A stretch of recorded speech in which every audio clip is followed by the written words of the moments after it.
Assalamualaikum warahmatullahi wabarakatuh. Bismillah, alhamdulillah, wassalatu wassalamu ala rasulillah Sayyidina wa habibina wa syafi'ina wa karimina wa dukhrina wa maulana Muhammadin sallallahu alaihi wasallam abdillah wa ala alihi wa sahbihi wa mawalah wa la hawla wa la quwwata illa billah. Amma ba'du. Wa qala fi du'a rabbi israh li sadri wa yassir li amri wahlul 'uqdatam min lisani yafqahu qawli. Allahumma sakhkhir lana lisana sidqi waj'alhu mahallal fahmi lil khitabi wan nutqa bis shawabi wal amala bis sunnati wal kitabi. Allahumma iftah lana abwabal ilmi wa zidna ilma wa fahma wa alhiqna bis sholihin. Allahumma iftah alaina futuhal arifina bi hikmatika wanshur alaina rahmataka wa zakirna manasina ya dzal jalali wal ikram walhamdulillahi rabbil alamin. Bapak-bapak, sebadanya kita panjatkan puja puji dan syukur kita kehadirat Allah Subhanahu wa taala. Pun sholawat besertakan salam tak lupa semoga tercurah limpahkan kepada habibana wa nabiyana wa maulana Muhammad sallallahu alaihi wasallam, keluarganya, sahabat, tabi'in, dan mudah-mudahan sampai juga kepada kita selaku umatnya yang mudah-mudahan nanti di akhirat mendapatkan syafaatul uzmanya Rasulullah sallallahu alaihi wasallam. Amin ya Allah ya rabbal alamin.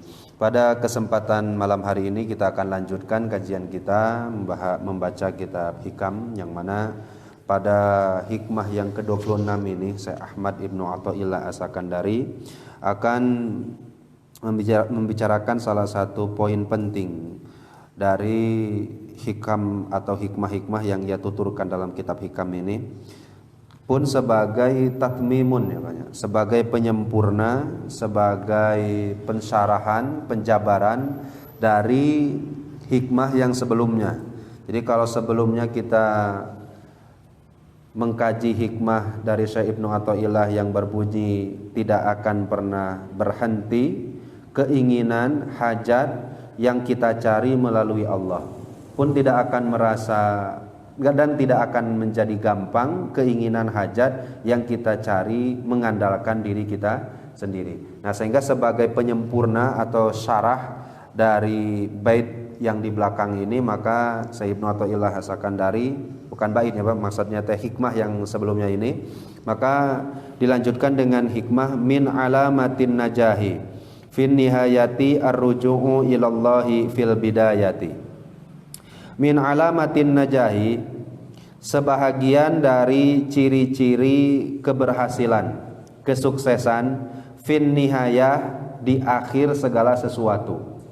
Ciri akan suksesnya kita di akhir segala sesuatu, akan bagusnya akhir dari segala sesuatu, ialah ar-ruju'u ilallah fil bidayah, mengembalikan segala sesuatunya kepada Allah ketika kita memulai untuk mencapai sesuatu itu.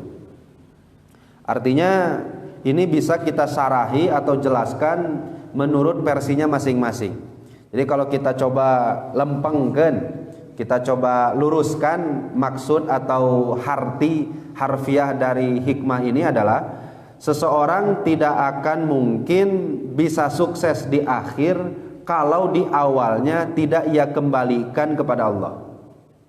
Jadi kalau cara kita yang awam ini atau kita yang baru memulai untuk mendekat kepada Allah Subhanahu wa taala ini, maka kita tidak akan pernah sampai kepada Allah di akhir, usul kepada Allah di akhir, kalau di awalnya kita tidak serahkan semuanya kepada Allah. Nah, sehingga benar-benar menjadi penyempurna dari hikmah yang sebelumnya banyak. Kalau hikmah yang sebelumnya apapun keinginan jangan cari dengan dirimu, andalkan dirimu, tapi andalkanlah Allah Subhanahu wa taala. Sehingga kan kemarin kita mengenal tawakal, taslim sama tafwid ya Pak ya. Kalau tawakal kita beriktimad, berserah, pasrah kepada Allah akan akhir segala sesuatu dimulai dari awal. Kalau tafwid, kalau taslim, kita berpegang teguh kepada Allah karena kita sudah tahu bahwa Allah Maha mengetahui segala sesuatu, sehingga cukup sajalah ilmu Allah Subhanahu wa taala yang kita jadikan pegangan. Kalau tafwid, kita sudah berpegang teguh kepada Allah, percaya kepada Allah, pasrahkan kepada Allah, karena kita sudah percaya dan sudah ikhlas, sudah ridho berjalan di bawah qada dan qadarnya Allah Subhanahu wa taala. Jadi ada orang yang tawakal, ada orang yang taslim, ada orang yang tafwid. Nah, kemarin kan Bapak insya Allah semua ini rada tengah-tengah lah ya Pak ya. Udah di tengah-tengah lah kita. Tinggal satu langkah lagi untuk menjadi orang-orang yang tafwid. Orang yang memang sudah ikhlas, sudah ridho berjalan di bawah qada dan qadarnya Allah Subhanahu wa taala, sehingga sudah tidak lagi memikirkan keinginan diri sendiri, cuma dia hanya ingin apa yang terjadi di dalam dirinya sesuai dengan keinginan Allah Subhanahu wa taala, walaupun bertolak belakang dengan keinginannya sendiri. Nah, sekarang kita coba sarahi makai versi orang-orang yang arif banyak. Nah, sehingga mudah-mudahan kita nanti bisa tafaul ke mereka, tabaruk ke mereka, sehingga mudah-mudahan kita juga bisa menjadi orang arif nanti di suatu saat nanti. Idza tawajjahat himmatuka ayyuhal murid. Jadi kalau di thariqah itu ada murid. Murid itu orang yang punya keinginan untuk selalu dekat ke Allah, untuk berthariqah, berjalan sehingga sampai kepada satu tujuan, yaitu ma'rifat. Nah, orang yang lagi berjalan itu dan punya keinginan itu disebutnya murid. Murid. Kalau bahasa thariqahnya disebutnya juga salik, orang yang lagi menempuh perjalanan ruhani untuk menuju kepada Allah. Perjalanannya itu step by stepnya apa saja? Nah, kemarin kan kita sudah di pengajian yang sebelumnya Pak, ada yang dimulai dengan langkah bertobat kepada Allah. Kemudian setelah taubat mulai mengharamkan yang makruh. Kemudian setelah itu mencoba untuk mewajibkan yang sunnah. Kemudian setelah itu mencoba untuk memanfaatkan yang mubah untuk bisa menjadi ladang pahala. Setelah itu mencoba untuk bersabar atas setiap apa yang Allah berikan kepada kita dalam kehidupan. Setelah itu makomnya ada yang syukur, ada yang sabar, ada yang ikhlas. Oh, banyak ya banyak. Sampailah pada titik kita itu benar-benar mengenal Allah Subhanahu wa taala. Nah, perjalanan itu disebutnya makom banyak. Tingkatan itu. Orang yang menuju ke sana disebutnya itu salik. Orang yang punya keinginan untuk sampai ke tujuan akhir disebutnya murid. Orang yang sudah sampai di akhir disebutnya wasil. Nah, kita ini di mana nih, Pak? Ini di masjid orang. baru sampai masjid. Ya, insya Allah mudah-mudahan kedepannya sih kita mencoba untuk menjadi orang-orang yang soleh seperti ini, Pak. Karena kan memang kalau kita hitung banyak, ya, tapi insya Allah nanti di belakang kita bahas banyak. Kita coba dulu mengartikan sesuai dengan kapasitasnya atau sesuai versinya dari orang-orang yang arif, Pak. Jadi kalau ada seorang murid menginginkan, punya cita-cita, menginginkan sesuatu, ila talabi syai'in ayya syai'in kana, mau itu bersifat duniawi ataupun ukhrawi. Kemudian wa aradta ayun jaha amruhu wa tablughu muraduka wa tablughu muradaka fihi wa takunu nihayatuhu hasanah wa akibatuhu mahmudah. Kemudian ketika kita ingin mencapai sesuatu dan kita ingin disukseskan untuk mencapai itu, kemudian ingin akhirnya berakhir dengan baik, maka langkah yang kita harus lakukan yang pertama adalah farji ilallah bil bidayah. Kembalikan semuanya kepada Allah, dimulai pertama kita hendak menyongsong keinginan kita itu. Jadi ketika kita ingin duniawi atau ukhrawi, dari langkah pertama kita hendak mengambil langkah untuk menggapai cita-cita itu, keinginan itu, semuanya sudah dikembalikan kepada Allah. Berarti ini di awalnya apa istilahnya, Pak? Tawakal. Sudah kembalikan semuanya kepada Allah. Kemudian wan salih. Nah, ini yang jarang kita yang jarang kita amalkan, Pak. Wan salih, dan lepaskan min haulika wa quwatika, kekuatan daya upaya yang kita miliki, sehingga dari awal kita sudah merasa apa yang akan terjadi di depan itu sudah beriktikad bahwa semuanya lain menang urang, semuanya menang Allah. Kira-kira gimana nih, Pak, untuk dua langkah ini, Pak? Udah diamalkan dalam kehidupan sehari-hari, Pak? Nah, insya Allah lah. Ya seperti kita makan lah, Pak. Kalau makan makan itu kan yang bikin warak bukan nasi ya Pak? Leres tuh? Ini secara akidah wehelanan ini mah. Yang kalau makan, Bapak makan pakai nasi, yang bikin warak itu nasinya atau Allah Pak?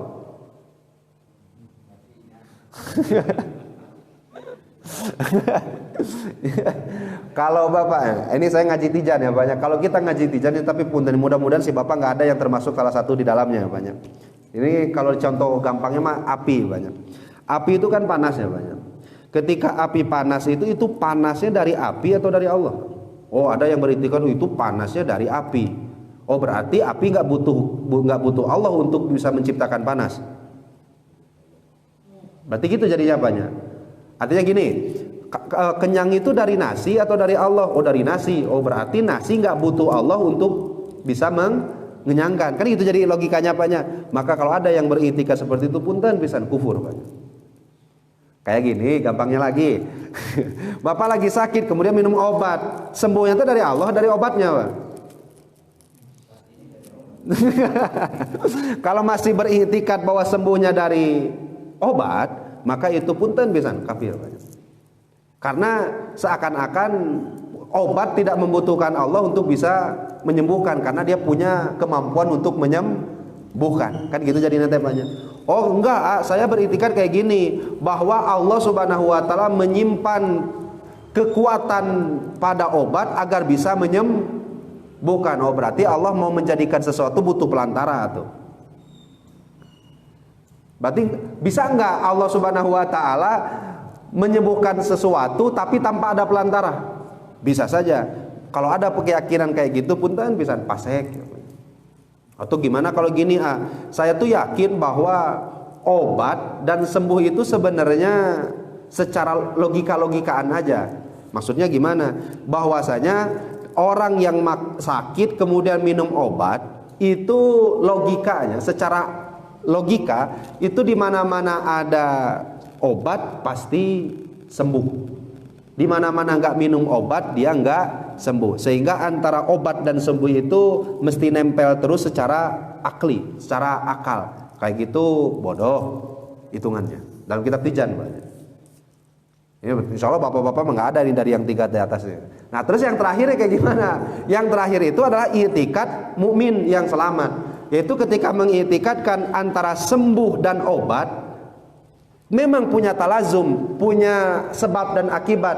Ya karena wasilah obat dia bisa sembuh. Kemudian hubungan antara obat dan sembuh itu apa? Adat saja, biasa saja, kebiasaannya menurut adat orang yang minum obat sembuh. Nah kalau kita punya keyakinan seperti itu insya Allah selamat. Contoh lagi biar gampangnya, kalau kita makan itu nasi itu bisa ngawar gente? Enggak. Sebenarnya kita makan kemudian wareg, antara nasi dan wareg itu biasanya setelah makan wareg. Tidak ada orang yang makan tapi enggak wareg. Api sama panas kayak gimana? Iya, di mana-mana ada api biasanya panas. Tidak ada juga api tapi enggak panas. Bisa dipahami atau tidak Pak? Bisa ya Pak ya? Nah sehingga kalau kita sudah memahami seperti itu insya Allah kita semuanya dalam kehidupan sehari-hari gak akan pernah terlepas dari Allah. Kenapa? I'tikad itu penting atau tidak untuk dimiliki dalam kehidupan sehari-hari? Penting agar kita tidak lepas diri dari Allah, sehingga rumasa semua teh menang kita. Sehingga kan punten Bapak bisa berjalan dari rumah pergi ke masjid untuk thalabul ilmi, menang orang menang Allah. Kalau kita beranggapan kita punya daya, kita punya upaya, Allahnya nanti lepas. Tapi kalau kita punya anggapan bahwa saya lempang ka dieu teh da digerakkeun ku Allah. Saya bisa diam di sini teh da digerakkeun ku Allah. Sehingga semuanya kita yang ada di sini itu semuanya ada di bawah satu hukum, yaitu berjalan di antara qada dan qadarnya Allah Subhanahu wa taala. Leres tak Pak? Bisa enggak lepas kita dari antara qada dan qadar ini? Qada itu mana? Qada itu yang tertulis di Lauhul Mahfuz. Nah, qada itu yang besok Pak. Kemudian kan besok nih Nah setelah terjadi maka disebutnya qadar. Nah kita tuh kan cuma di antara itu qada dan qadar.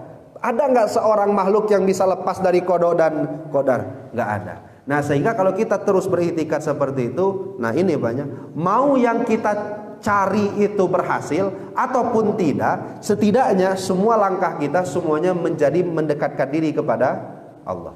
Bisa dipahami atau tidak Pak? Maksud saya Ibnu Athaillah Sakandari. Tapi ini untuk khusus yang levelnya murid ya Pak ya. Tapi insyaallah Bapak levelnya udah guru ya Pak. Bukan murid deh ya Pak ya.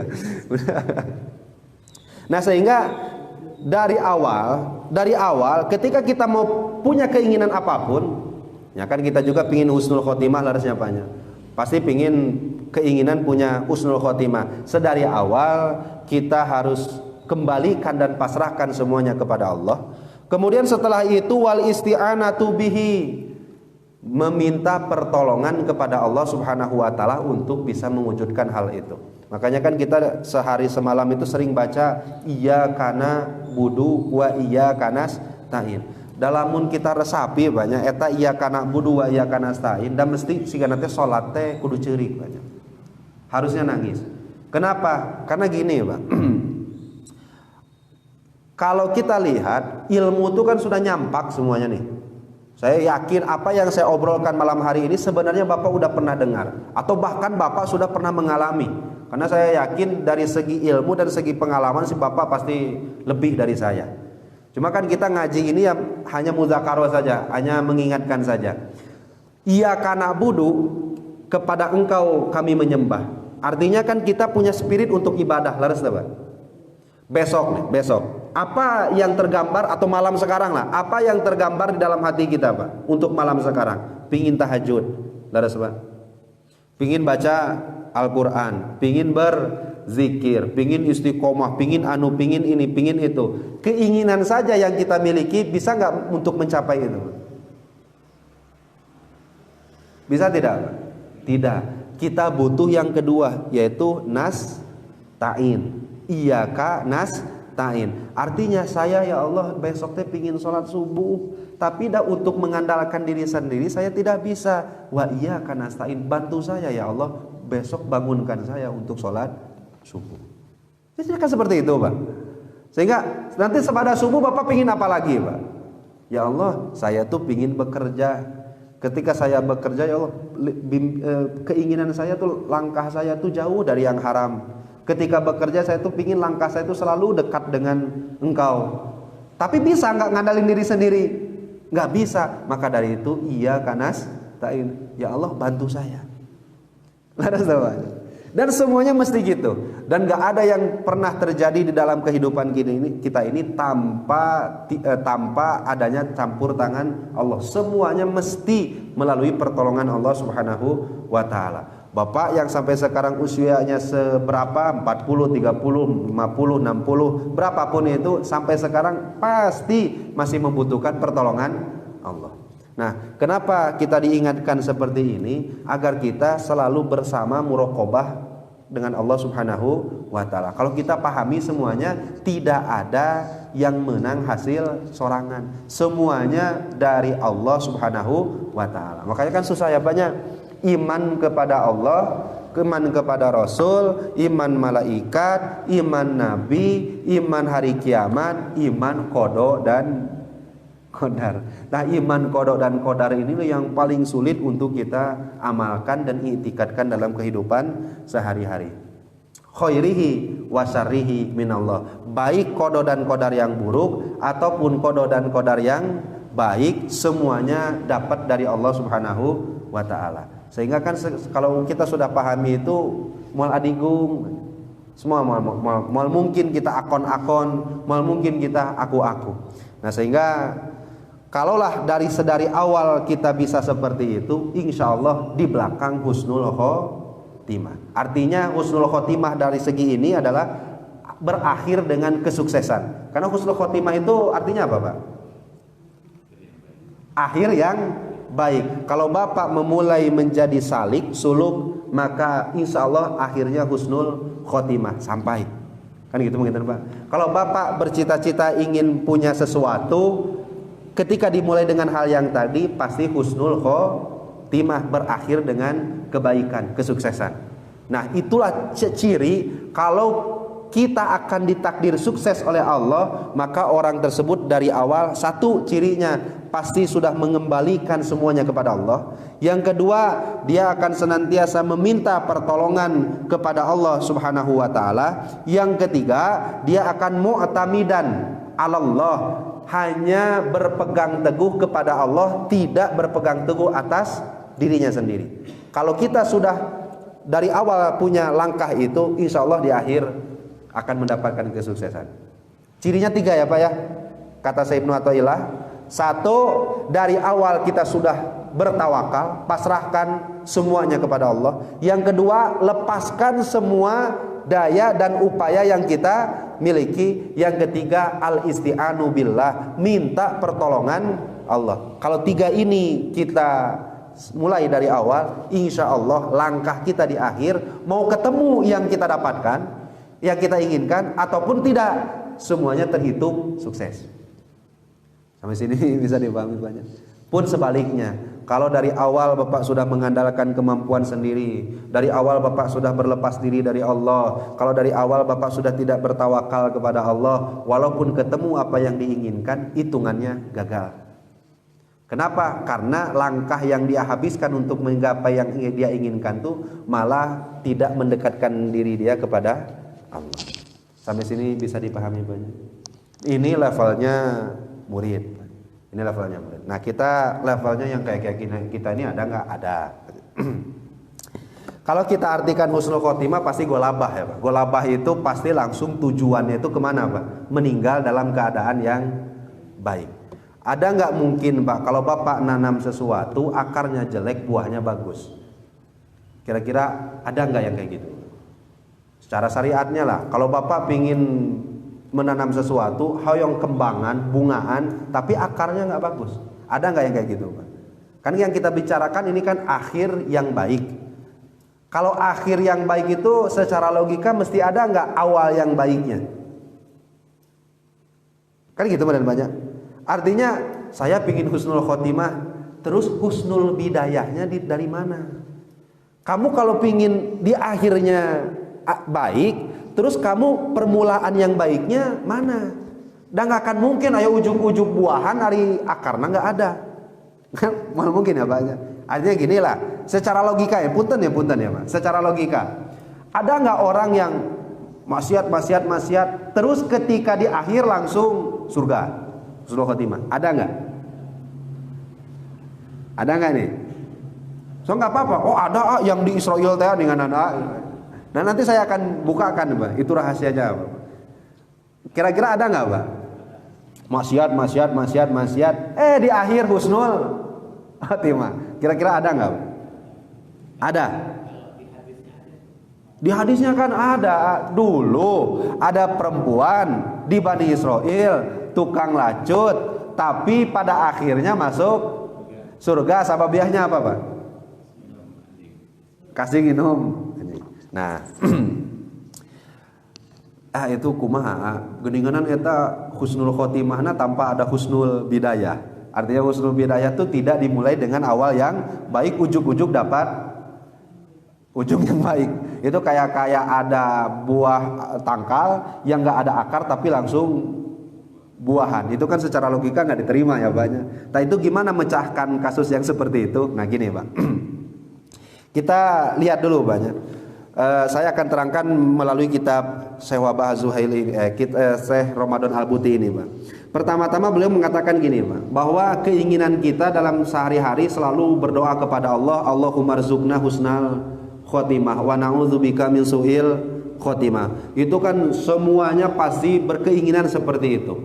Artinya ya Allah anugerahkan kami meninggal dalam keadaan yang baik di akhir, dan jauhi kami dalam keadaan su'ul khotimah. Nah kemudian hal itu kenapa kita inginkan? Karena memang melihat betapa banyak ayat-ayat dalam Al-Quran yang menjelaskan bahwa wa uzlifatil jannatu lil muttaqin ghairu ba'id. Surga itu akan didekatkan, tidak akan terlalu jauh, tidak akan jauh lil muttaqin, bagi orang-orang yang bertakwa.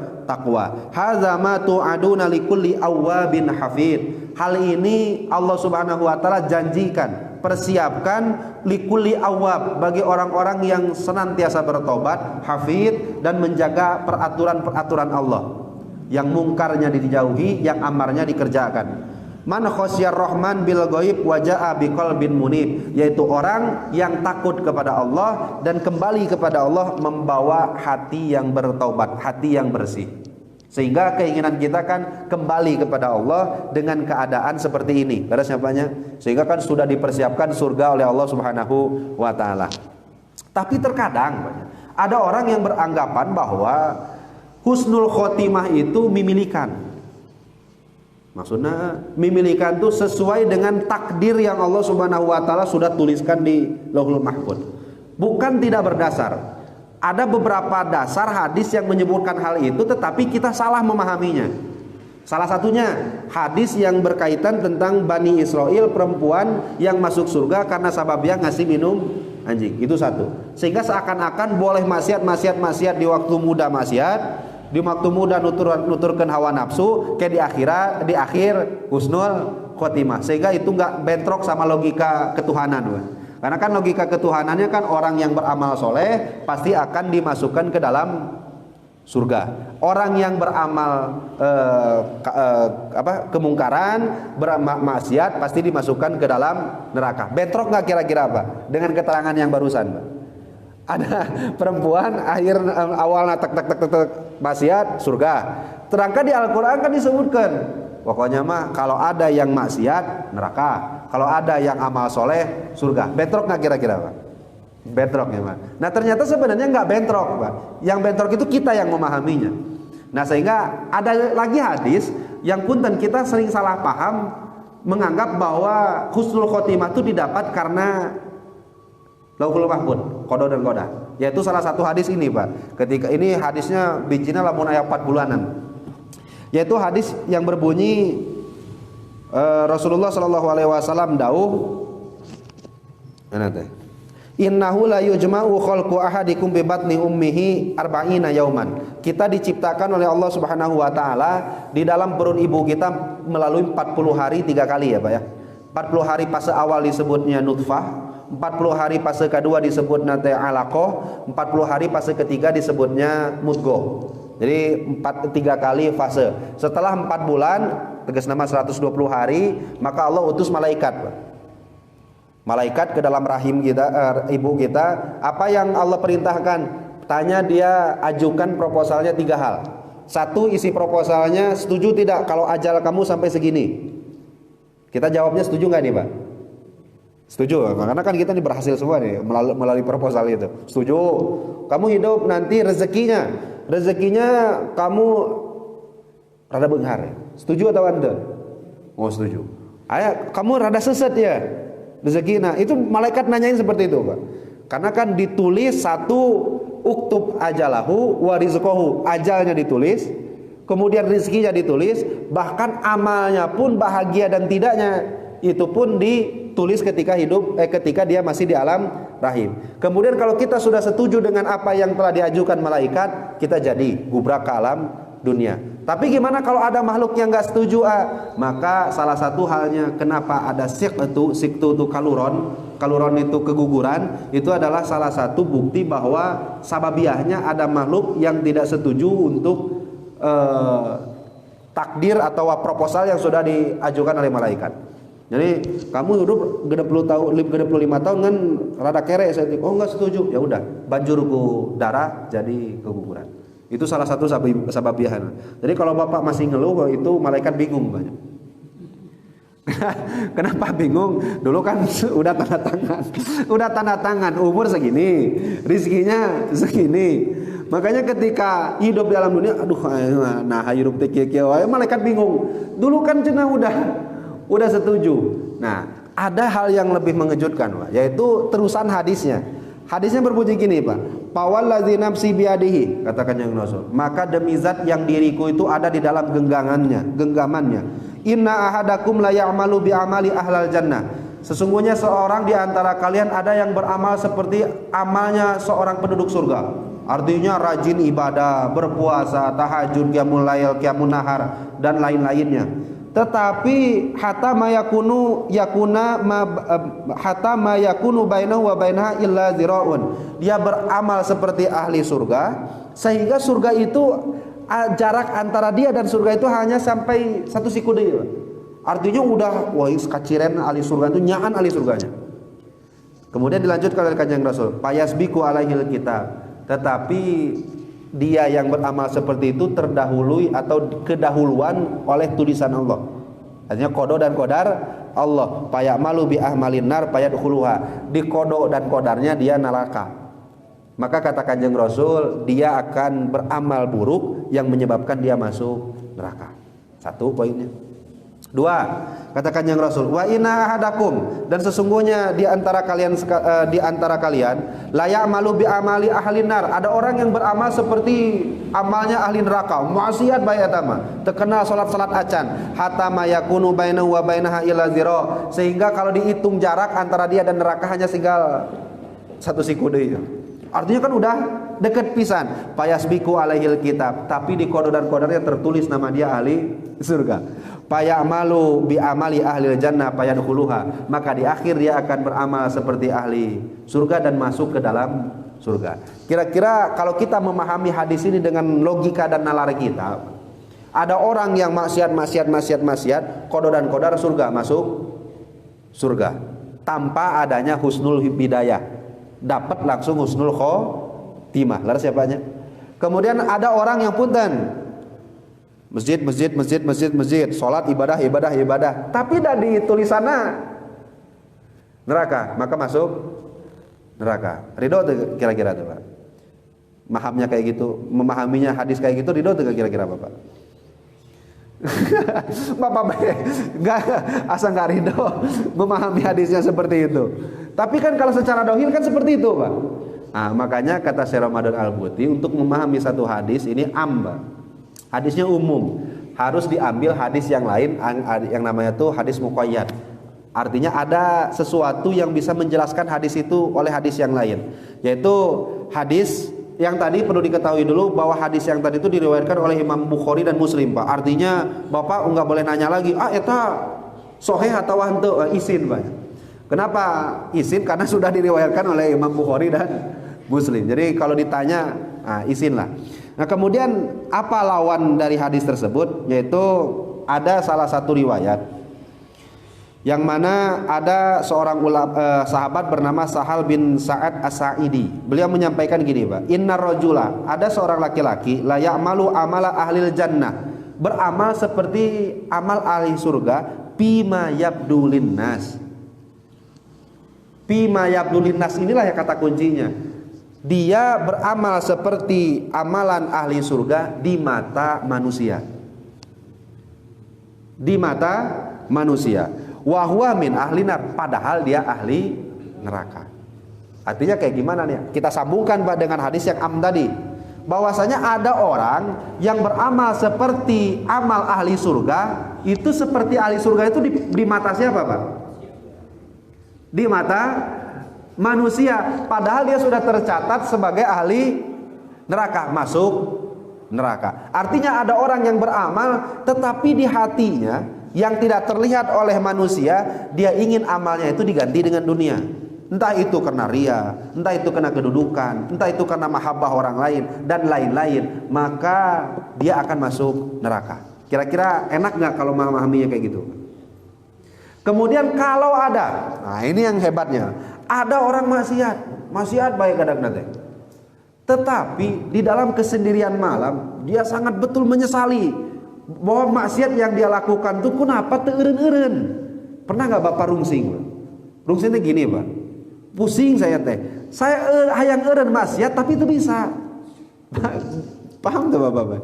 Kan kita pasti ketemu di satu fase di mana kita teh ya Allah saya teh hayang eureun ieu teh maksiat teh hayang henteu kadinya deui tapi da kadinya wae. Sehingga kan ketika kita beramal maksiat di pagi hari dan siang hari, malam harinya apa yang kita lakukan? Banyak menangis, merenung. Bahkan enggak sedikit ketika kita merasakan hati kita ini patah sehingga dari sosial kita ingin membantu orang lain. Ya nanti bantu orang lain, dia peduli dengan masalah orang lain. Bahkan dicontohkan dalam hadis tuh sampai ke anjing wae dia peduli. Tapi di balik itu Bapak kelihatan nggak bahwa si perempuan itu di malam harinya dia tuh berapa banyak tangisan yang dia keluarkan karena dia ingin berhenti dari pekerjaannya itu? Tahu nggak Bapak? Nggak tahu. Sampai sini bisa dipahami. Sehingga kalau ingin berakhir dengan kebaikan, kapan mulai baiknya? Gak mungkin ada akhir yang baik tanpa ada awal yang baik. Nah, tugas kita sekarang, kita mulai awal yang baik, dimanapun itu. Mau sekarang kita mulai, ya Allah pokoknya mas saya pingin husnul khotimah. Kembalikan semuanya kepada Allah. Kita minta pertolongan kepada Allah, kita lepaskan semua daya dan kekuatan kita, sehingga yang hanya bisa memberikan husnul khotimah itu hanyalah Allah Subhanahu wa ta'ala. Dan jangan pernah beranggapan dan beriktikad bahwa husnul khotimah didapatkan melalui takdir saja. Harus ada husnul bidayah. Sampai sini bisa dipahami dulu. Jangan salah paham lagi apa ya. Kalau ada hadis yang mengatakan orang ya geuning buktina maksiat surga. Ada ya Pak ya? Ibadah neraka. Ada ya Pak ya? Ada. Karena yang terlihat amal ahli surga itu di mata kita, tapi di mata Allah dan sebenarnya lain beramal. Ada juga orang yang maksiat padahal di mata Allah ini tuh maksiat yang berkah. Ada loh maksiat berkah ya Pak. Tapi ini bukan melegalitas maksiat loh Pak ya. Tapi Papa harus perlu pahami bahwa maksiat yang berkah itu ada. Artinya apa maksiat yang berkah? Maksiat yang berkah itu adalah maksiat yang bisa membuat seorang semakin dekat kepada Allah. Yang dibunyikan yang difirmankan oleh Allah dalam Al-Qur'an, wallazina idza fa'alu fahisatan aw zalamu anfusahum zakarullah. Ada orang yang setelah maksiat dia ingat Allah. Fastaghfaru lidzunubihim, istighfar sejaatnya kepada Allah. Wa may yaghfiru dzunuba illallah, dia meyakini dalam hati bahwa dosa ini semuanya bisa diampuni oleh Allah. Maka orang yang seperti itu akan dimasukkan ke dalam surga oleh Allah Subhanahu wa taala. Tapi ada juga loh Pak, amal ibadah yang bikin enggak berkah kepada kita. Bahkan bisa khud'ah. Khud'ah itu menjadi semacam apa ya Pak ya? Semacam tipuan setan. Semacam olok-olok dari setan sebagai celah bagi kita, yaitu amal ibadah yang kita lakukan rumasa menang urang, rumasa urang bakal asup ke surga. Maka ini akan semakin jauh kepada Allah Subhanahu wa taala. Makanya kan beberapa kali diingatkan oleh Kanjeng Rasul, ada orang yang ngaji banyak ngajinya, man izdada ilman walam yazdad zuhdan wa biqaulin khaufan. Dia ngaji terus-terusan tapi tidak bertambah zuhud, dia tidak bertambah takut kepada Allah, maka tidak bertambah kecuali jauh dengan Allah Subhanahu wa taala. Artinya apapun yang kita lakukan jangan lepaskan iftikor kita, butuhnya kita atas pertolongan Allah Subhanahu wa taala. Baik itu dalam menghadapi kemaksiatan ataupun dalam melaksanakan ibadah kepada Allah Subhanahu wa taala. Maksiat saja, kalau kita tafakuri banyak orang maksiat saja tetapi dia tidak lepaskan status kehambaannya kepada Allah. Pastilah banyak. Saya paling sering ya banyak ingin lepas dari satu kemaksiatan tetapi dah nggak bisa terjerumus. Why? Sehingga yang kita lakukan apa banyak? Ya yang kita lakukan hanya meminta pertolongan Allah Subhanahu wa taala, atau kita punya keinginan ya Allah abi teh hoyong tahajud tapi dah kabablasan wae. Bisa dipahami atau tidak banyak? Nah sehingga yang kita lakukan apa? Jangan lepaskan status kehambaan yang sangat butuh pertolongan kepada Allah. Itu kuncinya. Kalau kita sedari awal sudah iyyaka na'budu iyyaka nasta'in. Nah ini makom nasta'in itu makom level atas di atas dari level na'budu. Ada orang yang levelnya itu beribadah, ada orang yang levelnya itu ya Allah saya pingin ibadah dan saya ibadah karena pertolonganmu. Beda gak kira-kira Pak? Ada orang yang bisa sholat subuh karena dia memang sudah biasa sholat subuh. Ada orang yang beriktikad saya bisa sholat subuh karena isti'anahnya dari Allah, pertolongan Allah. Level itulah yang kita harus kejar. Semua yang kita inginkan di dunia ini, mau ukhrawi ataupun duniawi, jangan lepaskan isti'anah Allah dari kehidupan kita. Insya Allah. Kalau itu sudah kita miliki dari sekarang, bukti dan ciri nanti di akhir kita akan husnul khotimah. Sampai sini bisa dipahami. Nah, sehingga kalau kita lihat, ada sebenarnya mah satukan aja ya banyak. Kata Syekh Ibnu Athaillah di hikmah yang selanjutnya, dan ini karena sebagai kaidah umum saja, man asyraqat bidayatuhu asyraqat nihayatuhu. Orang yang bersinar mencorong awalnya, maka kedepannya pun akan bersinar. Orang yang sudah mulai dari awal bersih, maka di akhir pun tetap mendapatkan kebersihan. Jangan berharap Bapak ingin bersinar di akhir tanpa adanya membuat yang awal bersinar. Nah, jangan berharap kalau kita ingin mengucapkan di akhir, ingin mengucapkan la ilaha illallah.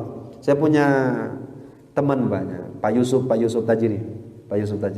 Kalau rasan pernah dinas katanya tadi rumah sakit apa yang di Cimahi teh Pak, yang gede Cibabat. Dari 10 orang yang meninggal, yang bisa ngucapin la ilaha illallah dan syahadat cuma 1. Berarti 1 dari 10 orang yang meninggal, beliau yang serius ya Pak. Dari 10 orang yang meninggal, yang bisa mengucapin syahadat, bisa mengucapin la ilaha illallah cuma 1. Berarti kan kalau dari persentase itu cuma 10% ya Pak. Dari banyak, dari 100 orang cuma 10 orang. Kenapa orang bisa ngucapin la ilaha illallah di akhir? Karena dia sudah mulai husnul bidayah. Husnul bidayahnya itu apa? Di akhir mana mungkin dia bisa mengucapkan la ilaha illallah, tapi di hari-harinya dia tidak mengucapkan la ilaha illallah. Lalu mana mungkin Bapak ketika mau meninggal mengucapkan kata yang asing, tak pernah diucapkan. Maka kita lihat di video YouTube banyak, ada ulama mau meninggal maca Quran. Kira-kira bisa tuh Pak kita seperti itu? Bisa kalau kita mulai membaca Al-Quran sebelum meninggalnya. Rasanya banyak enak, saya pingin baca Quran, mau meninggal sakaratul maut saya pingin baca Quran kayak Habib anu, kayak ulama anu, kayak ini, kayak ustadz ini, karena kiai ini. Ya bisa, asal dari sekarang baca Qurannya terus. Artinya mual mungkin di akhir bisa baca Quran kalau di awal tidak dibiasakan. Nah, itulah maksud husnul bidayah dan husnul khotimah. Mudah-mudahan kita sing mendapatkan itu semuanya Pak. Amin ya Allah ya rabbal alamin. Cek Pak, taya pertarasan banyak. Jadi ini hitungannya dua hikmah aja ya Pak. Jadi hikmah yang keduanya itu yaitu man asyraqat bidayatuhu asyraqat nihayatuhu. Orang yang bersinar bidayahnya, maka akan bersinar juga nihayahnya. Awalnya bersinar, akhirnya pun akan bersinar. Nah, itulah insyaallah mudah-mudahan kita sing mendapatkan makom ini semuanya. Amin ya Allah ya rabbal alamin. Cekap Pak, taya pertarasan. Tapi insyaallah mau salah paham deh ya Pak ya, memahami hadis maksiat surga. Karena kan nanti kayak bentrok Pak. Kayak bentrok seperti gini Pak ya. Asal Bapak juga kan mungkin gak akan ridho. Ya mungkin lah secara logika kita gak ridho. Ibadah neraka. Ridho tuh Pak kira-kira? Ya enggak ya Pak ya. Tapi sih kalau yang satu lagi saya enaknya maksiat surga. Kira-kira ridho atau tidak? Oh ini ridho pisan anu ieu mah. Tapi yang kedua nih, ibadah neraka. Nah, kalau tidak dipahami dengan hadis yang lainnya, maka pemahaman kita akan rancu. Nah, sehingga perlu diperhatikan ya, jangan lepaskan diri dari isti'anahnya Allah Subhanahu wa taala. Cekap jawabannya? Mangga, Pak.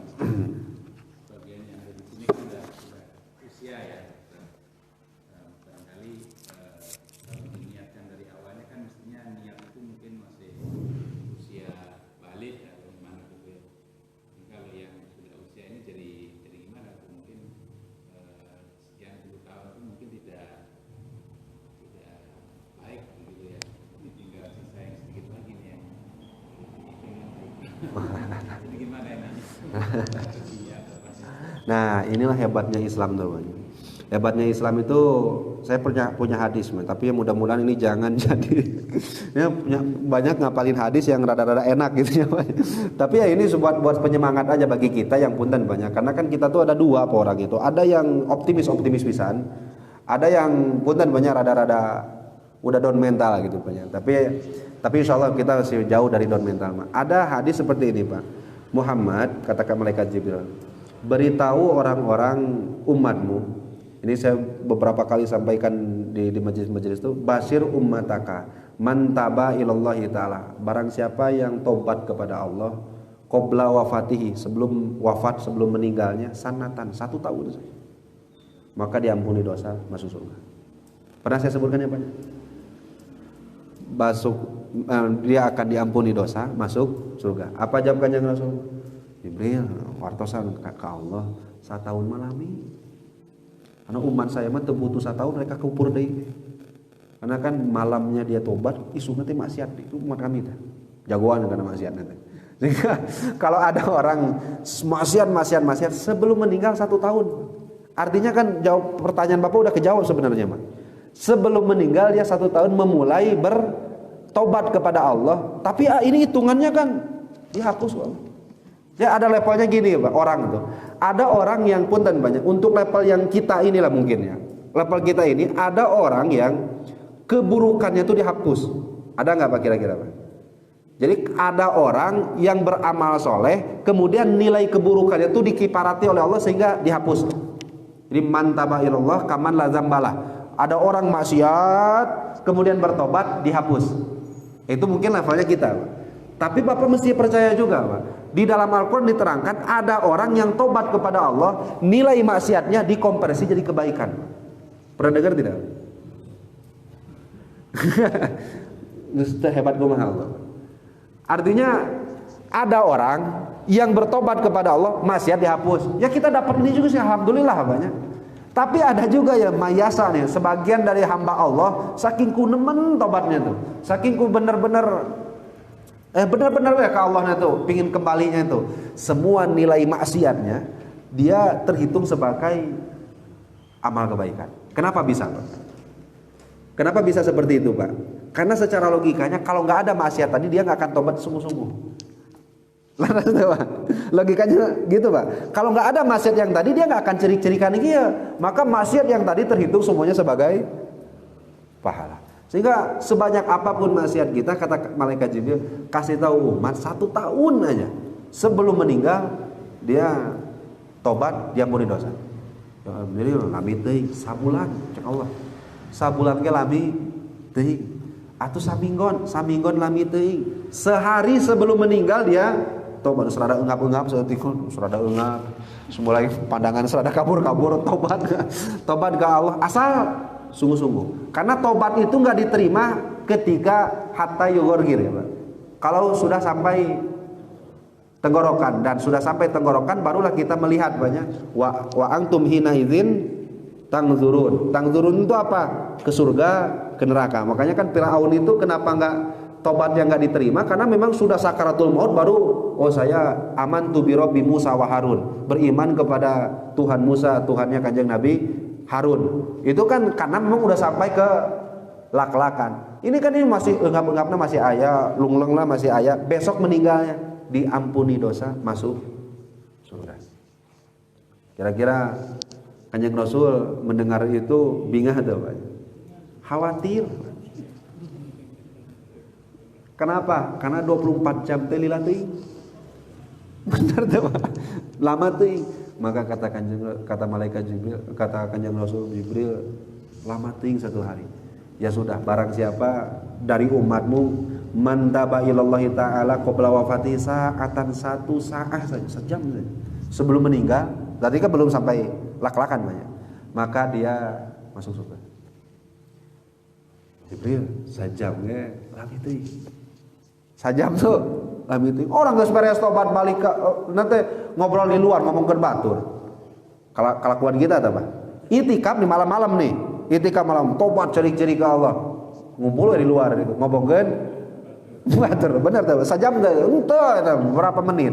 Maka kata Allah Subhanahu wa taala, barang siapa kasih tahu Kanjeng Nabi Muhammad dan kasih tahu kabar gembira ini kepada umatnya, man mata barang siapa orang yang bertobat padaku kemudian walam yuharik lisanahu, dia sudah tidak bisa mengucapkan apa-apa, sudah bisa mengucapkan astagfirullah, sudah tidak bisa menggerakkan anggota badannya, cuma di dalam hatinya dia benar-benar menyesal atas segala sesuatu yang telah ia lakukan di belakang, maka diampuni dosa, masuk surga asal sebelum sampai ke lakan. Luar biasa Nabi.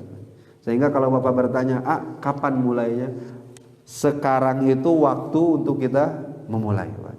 Entah itu nanti sampai ke ajalnya 2 tahun, entah itu sampai ke ajalnya 1 tahun, entah itu sampai ke ajalnya 1 bulan, entah itu 1 minggu, entah 1 hari, Allah terima masukkan surga, diampuni dosa. Dan mudah-mudahan kita termasuk orang yang dosanya dikonversi menjadi kebaikan. Asal jadikan dosa tersebut sebagai pijakan ya Pak ya, jadinya Pak, landasan kita benar-benar bertobat kepada Allah Subhanahu wa taala. Makanya kan Sayyidina Umar itu punten bisa banyak. Saya bukan merendahkan sahabat Nabi.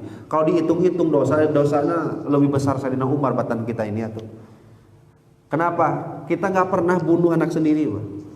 Sayyidina Umar pernah. Kita nggak pernah menyembah berhala.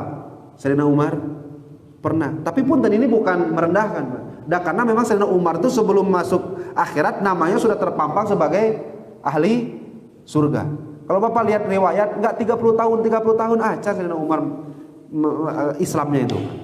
Artinya hanya beberapa tahun saja, tetapi bisa menjadi penduduk surga. Padahal dosanya, kuat kumaha tuh preman Quraisy itu, bayangkan. Karena kan preman Quraisy itu 2. Satu yang Umar bin Khattab, yang satu lagi Abu Jahal itu. Itu preman Quraisy atau preman, Pak. Dosa itu lain ecek-ecek siga kita gitu. Tapi bisa diampuni kok Allah. Eta kunaon? Karena memang dia jadikan maksiat itu untuk landasan dia benar-benar bertobat kepada Allah Subhanahu wa taala. Sampai sini jadi.